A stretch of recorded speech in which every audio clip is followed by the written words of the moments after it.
दोस्तों, क्या आपको पता है 13 रजब जुम्मे के मुबारक दिन काबा शरीफ की चार दीवारी के दरमियान एक ऐसे बच्चे की विलादत हुई जिसने तारीख इस्लाम को हमेशा के लिए रोशन कर दिया। ये कोई आम बच्चा नहीं था, ये वो नूरानी हस्ती थी जिसकी आमद पर काबा शरीफ ने अपनी दीवारें खोल दी, जिनकी पैदाइश पर फरिश्ते गवाह बने और जिनकी जिंदगी हक व इंसाफ की पहचान बन गई।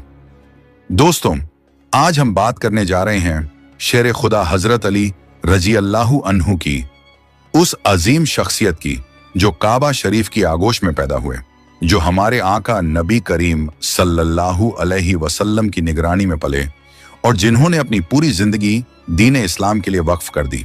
तो आइए इस मुबारक वाक़ये को शुरू करते हैं। ये वो दौर था जब मक्का की सरजमीन पर बुत परस्ती आम थी। काबा शरीफ अल्लाह का घर होते हुए भी बुतों से घिरा हुआ था।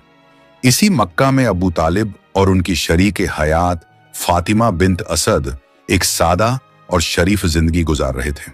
अबू तालिब मक्का के इज्जतदार लोगों में से थे और सबसे बड़ी बात यह थी कि वो हमारे आका नबी करीम सल्लल्लाहु अलैहि वसल्लम के सगे चचा थे।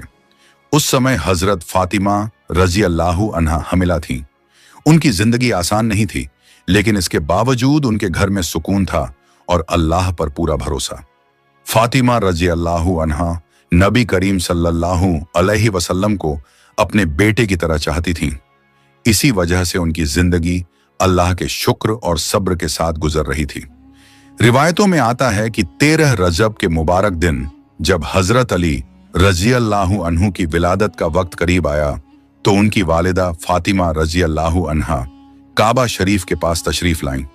उन्होंने काबा शरीफ की दीवार पर अपना मुबारक हाथ रखा, आंखें आसमान की तरफ उठाईं और रोते हुए अल्लाह से दुआ की और अर्ज किया, ऐ अल्लाह, मेरी मदद फरमा और इस बच्चे को अपने हिफ्ज़ व अमान में रखना। इतना कहना था कि काबा की दीवार में हरकत हुई और देखते ही देखते उसमें एक दरार पड़ गई। हैरत अंगेज मंजर ये था कि बीबी फातिमा रजी अल्लाहु अन्हा उसी दरार के जरिए काबा शरीफ के अंदर दाखिल हो गईं। जैसे ही लोगों ने देखा कि काबा शरीफ की दीवार खुली और फातिमा रजी अल्लाहु अन्हा अंदर दाखिल हो गईं, तो बाहर मौजूद लोग परेशान हो गए। सब जानते थे कि इस दौरान विलादत का वक्त हो सकता है और उन्हें मदद की जरूरत पड़ सकती है। इसी फिक्र और हमदर्दी के साथ लोग जमा हो गए और काबा शरीफ का दरवाजा खोलने लगे, लेकिन कितनी ही कोशिशों के बावजूद दरवाजा नहीं खुला। तब लोगों ने एक दूसरे की तरफ देखा और समझ गए कि यह कोई मामूली बात नहीं, बल्कि अल्लाह की तरफ से एक निशानी है। और यूं अल्लाह रब्बुल आलमीन ने यह मोजिजा इसलिए जाहिर फरमाया ताकि लोग